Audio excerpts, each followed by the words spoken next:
కాళీదేవి రూపం భయంకరంగా ఉంటుంది. ఎర్రని కళ్ళు, తీవ్రమైన ఆయుధాలు, ముఖం బయటకొచ్చిన నాలుక.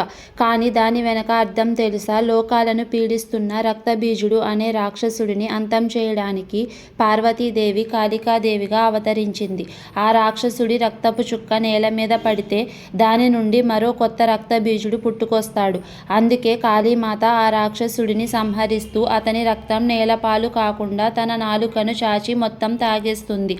అలా రాక్షస సంహారం పూర్తవుతుంది. కానీ కాళీమాత కోపంతో లోకాలను నాశనం చేయడం మొదలు పెడుతుంది.